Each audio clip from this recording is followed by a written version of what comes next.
Growing up in that small town in Texas and then seeing them start school and going into that public school system where they were basically teaching the same thing they taught me 20 years ago, it was just not a environment and an upbringing that I wanted my kids to have. I wanted them to see more. Welcome to the Go Hunt Life Show, hosted by Todd Nevins. This is Todd Nevins, and I explore stories about people that had seemingly normal lives and careers going, but they pulled the ripcord and blew up their comfort bubbles to hunt down their life that they had always dreamed of living. On the show today, I talked to Ryan Huett, and his story takes us from a small town in Texas to the mountains of Costa Rica, to him going back to college in his 40s, him taking an unpaid internship in his 40s with a family to support, of course, and now him founding and running his own winery. I'm always amazed at the guests that I have on the show that are parents, and the reason they pulled the ripcord for a different life was because of their kids. They weren't held back from making a massive life change for fear of messing up their kids' lives. They pulled the ripcord to show their kids a bigger and better and bolder life, and Ryan's story is just that. And you'll hear their decisions throughout their journey never revolved around money, but on pursuing a passion and owning their own time, which is awesome. So if you are considering a ripcord of your own but worried about how it will impact your kids, this is your episode. And a shout out to my buddies here in Austin, Ari and Rebecca Litovsky, for telling me about Ryan. They recently met him on their vacation down in Costa Rica. And also a recent Apple Podcast review. Thank you for this. Long, tall Texan, yes sir. Very insightful, to the road less traveled, inspiring yet grounded and real.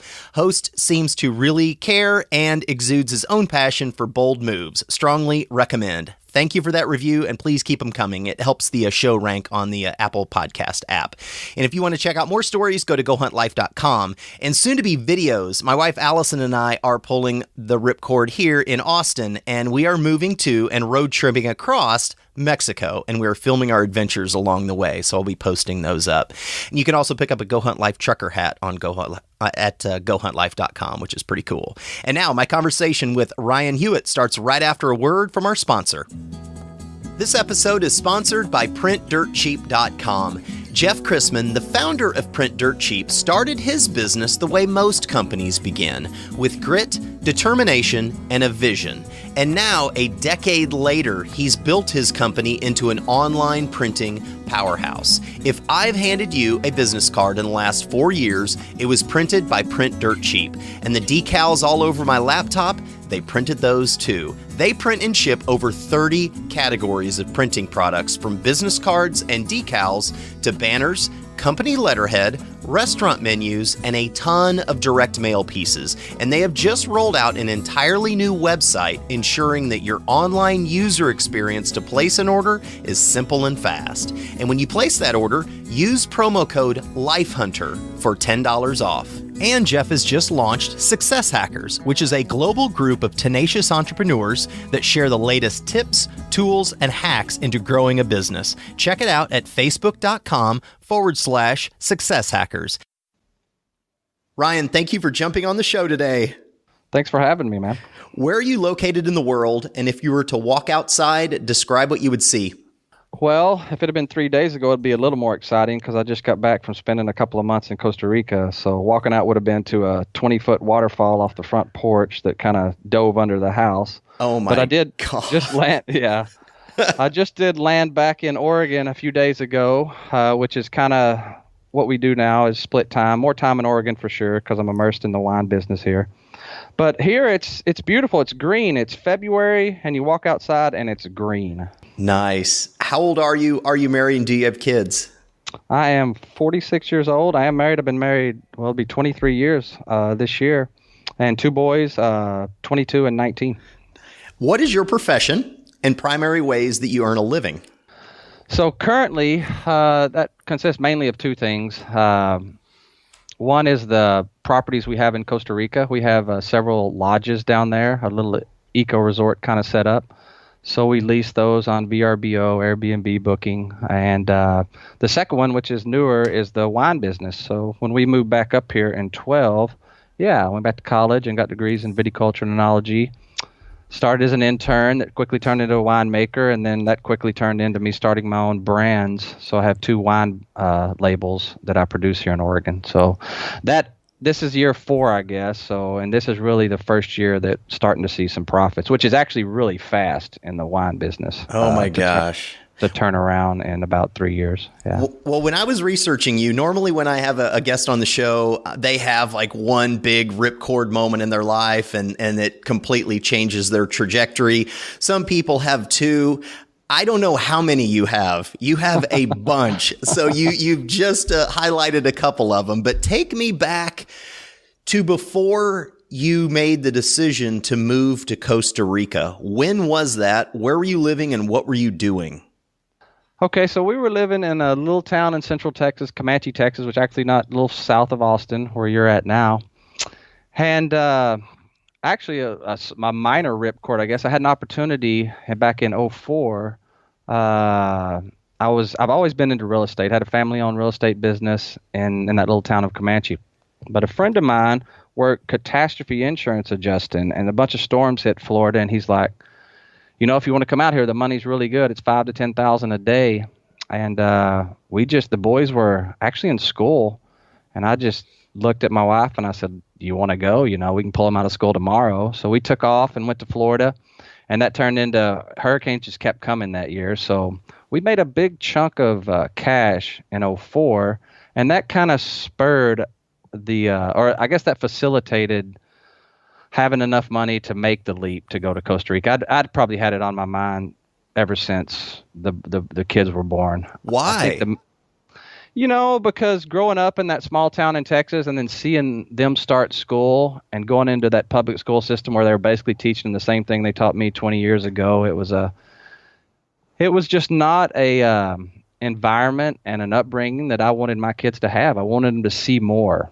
I think I'd always had a yearning to kind of get out of that small town. And so when that opportunity presented itself, we just sold out and took off. Yeah, we set some things up, where we were able to make it happen for sure. So you went to Costa Rica in 2004, 2005?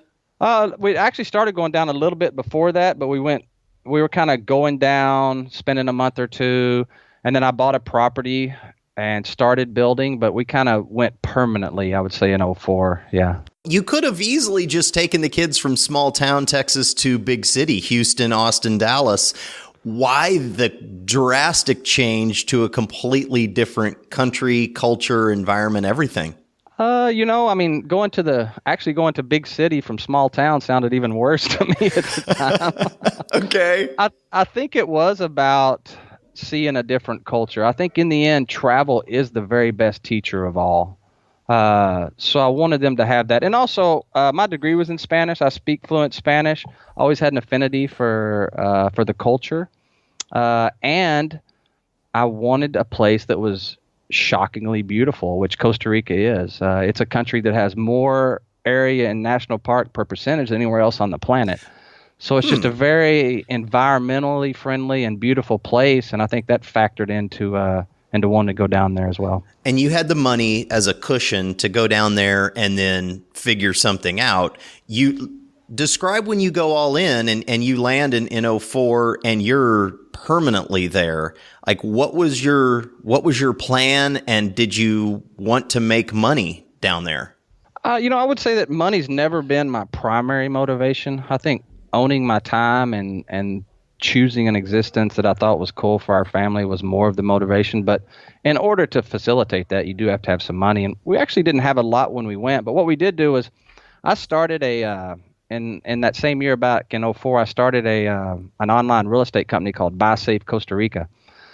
I saw the market was smoking hot then back at that time. And I saw an opportunity where there was lots of local real estate agents popping up, but they had no venue online to market their properties. Mm-hmm. So we quickly became, I think we had 1,000 listings at one time before '08, when it just all came down in a matter of months when the property market crashed. Yep. So that's what we did initially. Was I would travel around and I'd go to real estate agents and they would pay us a per listing fee, which wasn't very much, but once we built it up to quite a bit of number, it was a good income.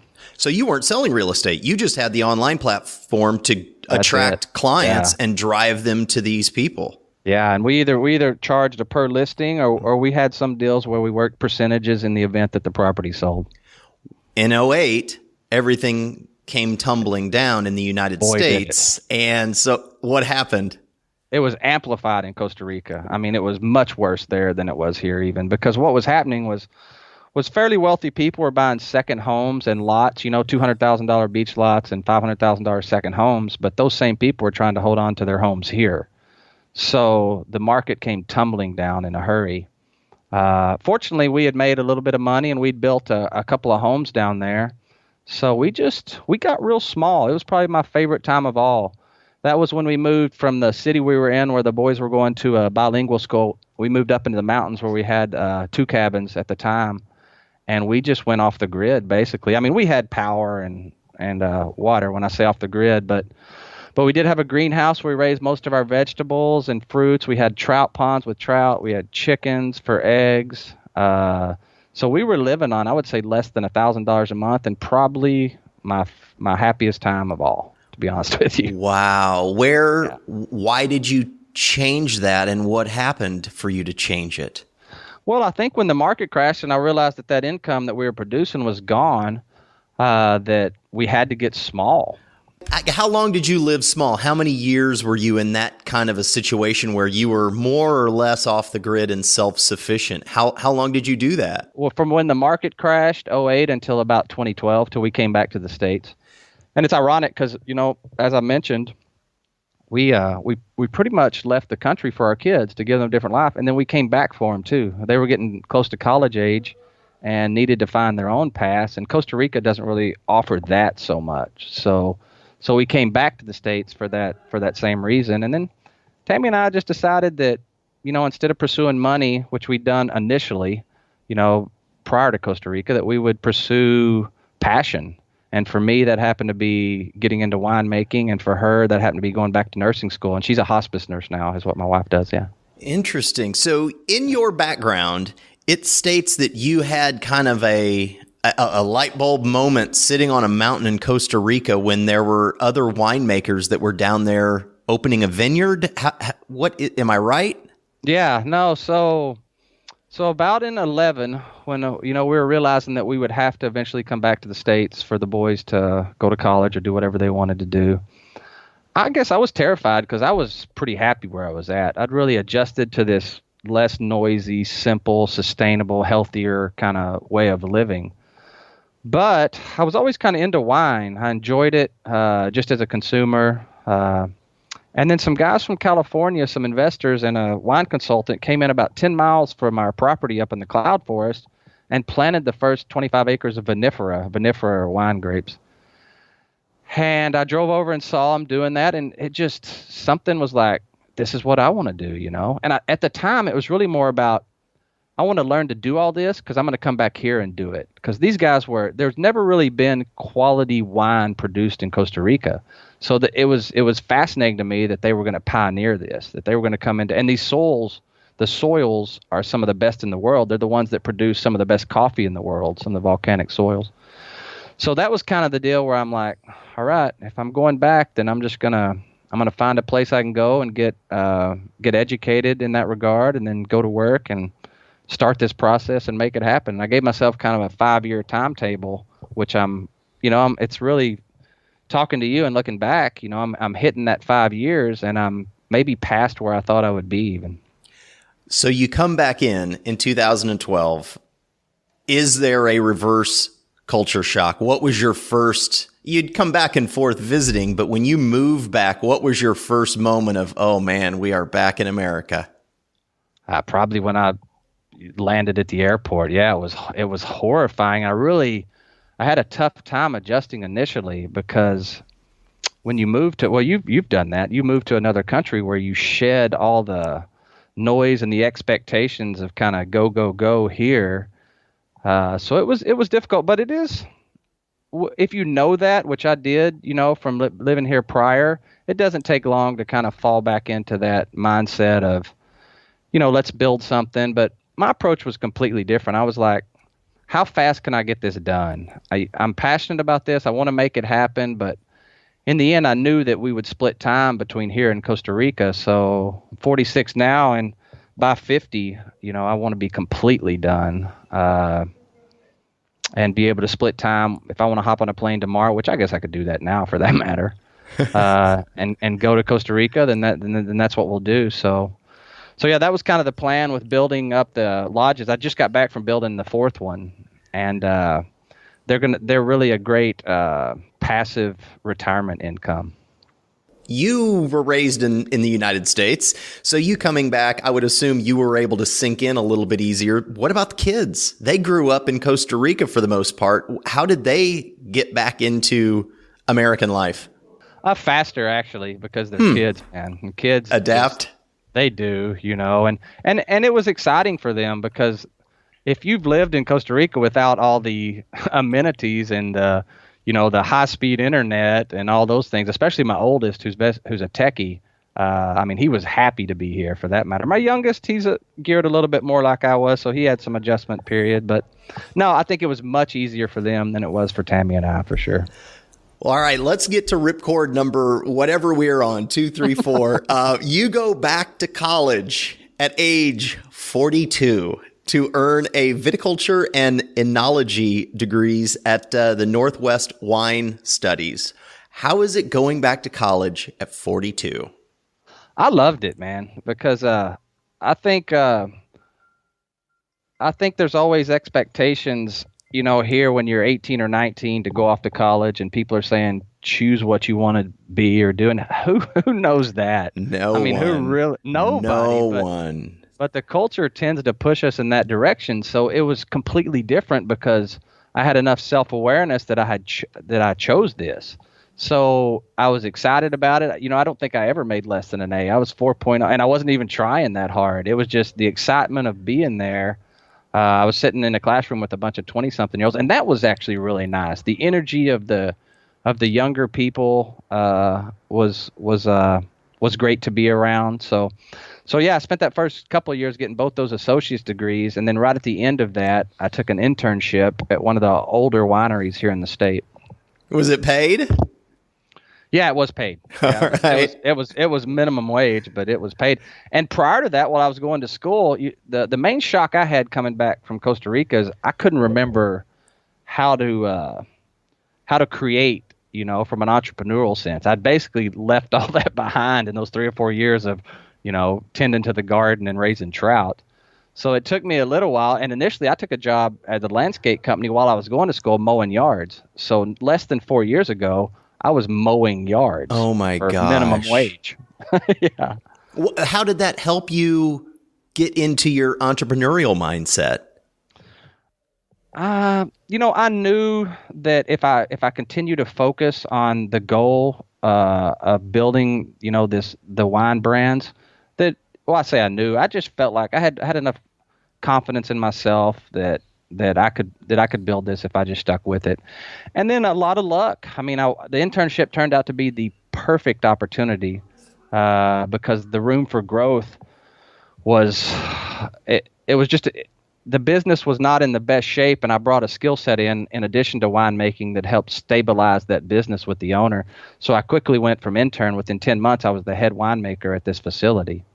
And the arrangement I had was to take less money as head winemaker in order to produce my own brand there. So that quickly cut the cost of me making wine into less than half of what most people would need to produce a brand. So I'm able to put out a higher quality wine and then move it into the market at a better price, which was critical because this industry is so uber competitive. Support for this podcast and the following message comes from Click Placement, a digital agency designing Google AdWords and pay-per-click marketing strategies for startups, small businesses, and even people building a side hustle. Hit up clickplacement.com to start a conversation. If you would like to personally support the Go Hunt Life podcast, go to patreon.com/Go Hunt Life to make a donation.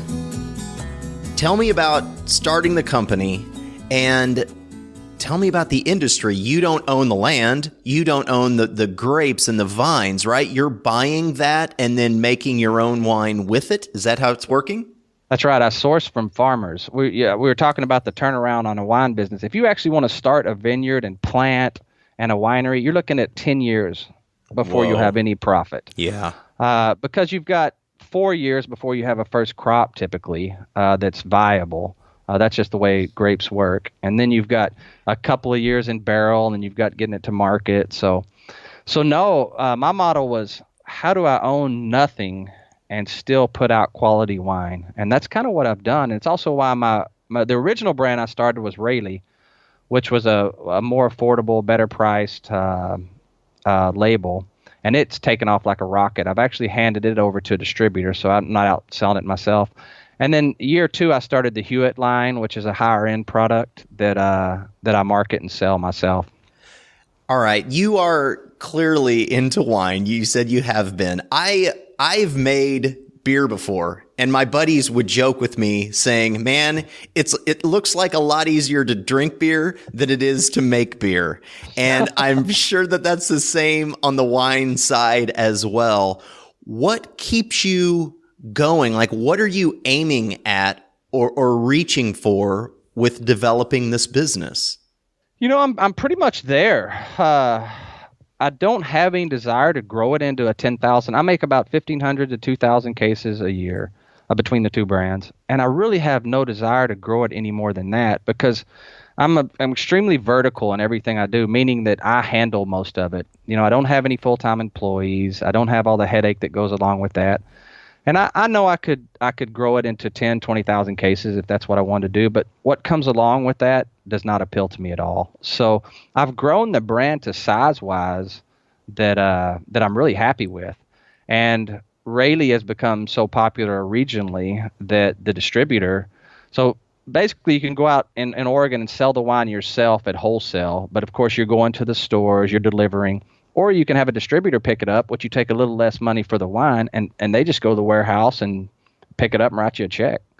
So Rayleigh grew into enough counts that I was able to move it over to distribution, and I anticipate the same thing will happen with Huett, which is exactly what I'm looking for. Everything that I create, whether it's the wine business or the properties in Costa Rica, are all about how can I build something that takes a life of its own and takes as little time for me as possible, but still produces, you know, a substantial amount of income, because then that frees you up to just do another one, pull another cord. But if you're the main person with the winery, how are you able to hand that off, or how is it not just dominating your time when things always go wrong? Something's wrong, or decisions need to be made.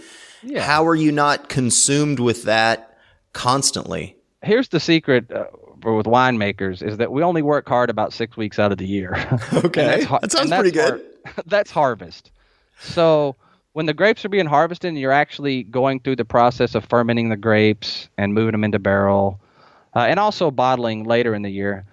So you've got this 6-week time period where in September to October, I'm working 7 hours a day. 7 days a week, 12 hours a day. But other than that, you know, one time in the winter, you have to tank that up and get it ready to bottle, which takes maybe a week to 2 weeks. And that's really it as far as the winemaking side, because you've got wine that's in barrel, you know, for a year or 18 months. You're topping it once a month. But other than that, yeah, there's only these intense periods of pretty heavy work that you're dealing with, one in the fall for about 6 weeks and one in the winter for a week or two. And then besides that, and if you're out selling it yourself, then it's about getting in front of people and selling it. And I did spend a lot of time the last couple of years doing that and building the relationships with wine stewards at grocery stores and restaurants. But I've done that now. So I did all that for the Rayleigh brand. So now as I'm getting out to market the Huett brand, I already have that Rolodex of people that I can, you know, call and say, look, I've got a new line. Can I come show it to you? Are you still sharing the winemaking at the company that you originally interned with? No. So that was in 2014, the first year. And then in addition to making wine for that company, we also had an arrangement called a custom crush, because we had a really large facility. So we made wine for other people who didn't have a facility. And one of the guys that I made wine for, who was just building a vineyard and a winery, became a pretty close friend of mine. And in 16, and the owner of this facility and we talked about this. My goal really was just to do my own thing in the end. So I stepped away and partnered with the guy that I'd made wine for that opened a new facility and moved over there. So what that did was it really my winemaking responsibilities and other responsibilities associated with the winery I'd been working for took up a lot of my time, and it freed all that up after that. What is the biggest risk to winemakers that causes them to go under or to have a, 6 or 8 years before they turn a profit? What's the biggest issues? I think being naive about the market is the biggest issue, especially in Oregon, because Pinot Noir is an expensive wine traditionally, but that's changed a lot. The prices have really came down. So I think people come in really naive saying, okay, I'm going to become a winemaker and I'm going to make the best Pinot Noir and I'm going to sell it for $50 a bottle. And it's not that simple. I don't know, to be honest with you, how most of these wines, I think a good percentage of them don't make a lot of money. You've got a lot of wealthy people who build these vineyards and wineries, and I really don't think it is a source of income. I think it's more of a hobby and something they want to do. Now, there are some great wineries up here as well. But having a model like mine where I don't own anything and I share a facility, it cuts my cost to a point where I am able to do okay. I'm able to move what used to cost $30 a bottle out to the market for $19 as good or better quality, and that makes it much easier to sell in the market. Is there any big mistake that you made along the way with the company that you wish you had a do-over on?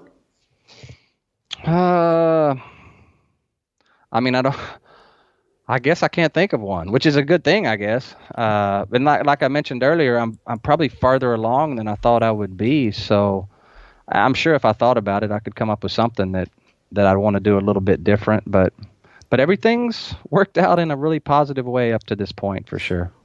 So your plan in the next year to 2 years, sounds like Costa Rica is still in your heart. How are you going to balance this and like physically living in Oregon and then living in Costa Rica? What is a perfect scenario over the next year to 2 years? I think about that a lot, and actually, right now my wife's looking at me like, "You're doing it again, aren't you?" But I'm looking up around Mount Hood to build a little cabin, and I think that helps me with what I need. I really could probably be the guy that just left society behind. I could move up into the mountains and and be really happy, living that kind of sustainable lifestyle. I've got a taste of that in Costa Rica, and it's very appealing to me. You have to deal with boredom in some ways when you do that. So that's the struggle, and definitely the biggest struggle for her. She probably wants a little more of the social interaction that you would have here, but it seems the older I get, Todd, that appeals to me more and more. Interesting. What about the California investors down in Costa Rica? What about you doing something like that? And you know what? How is that going for them? I think that's definitely the next logical step for me. But as I kind of anticipated, and why I just wanted to sit back and watch those guys. So they planted, I think, in 11 or 12, and typically within 4 years you'd have a crop and you'd have a wine out, and they still don't have one. And I got talking to some people down there when I was down there just last month. I think wine grapes are super finicky for mold and mildew issues, and you need like a 100-day minimum sunny period to get them ripened to produce quality wine. And I think they're struggling with that. I really think in the end they did not choose the best location. I think up north, higher elevation where it's drier, might have been a better location. So I'm going to wait. They're supposed to have a wine out next year, and I'm excited to see what those soils could produce. And then, I think I'll definitely give it a go on my property or purchase a little more land up near where I'm at and get a little vineyard in. It'd be the only place I think I would ever plant. And then maybe combine the lodges up there with some type of wine eco-tourism trip that I think people might embrace. All right. So we have covered We've covered a lot, from you getting out of Florida to Costa Rica and going back to school at 42 and then the success in the wine industry. Which ripcord do you think are you the most proud of, or do you think has impacted you the most personally? I think it's definitely the move to Costa Rica. That's the one that was the most profound and definitely changed the thought processes that the conditioning from being in the States, had weighed on me for so long. So I would definitely say pulling the one to move to Costa Rica was the biggest of all. I can relate to that one, definitely. You can find Ryan at HuettCellars.com and on Facebook at Ryan.onwine, which is good. And is there anything else that you would like to promote, or where else can people find you? No, that's it. Those are the websites. Welcome to check those out. And thank you for the opportunity to come on. What you do to highlight people who have the courage to step away from the norm and actually pull the ripcord, as you say, I think is a critical way of leading an existence that has lots of value. I appreciate it, Ryan. Thank you very much for coming on the show today. All right. Thanks a lot, Todd. Don't forget to hit up the online printing rock stars at printdirtcheap.com and use promo code LifeHunter for $10 off. Hey, Life Hunters, thank you for listening to this episode of Go Hunt Life. If you like the show and would like to support it, go to iTunes and do this. Subscribe to the show, leave a rating, and review it. It helps, and thank you. If you or someone that you know has quit their normal life to follow their dreams, I would love an introduction and maybe interview them on the show. You can find me at GoHuntLife.com and also on Facebook, Twitter, Instagram, and Pinterest at Go Hunt Life. Until next time, stay weird, dare greatly, and ripcord out.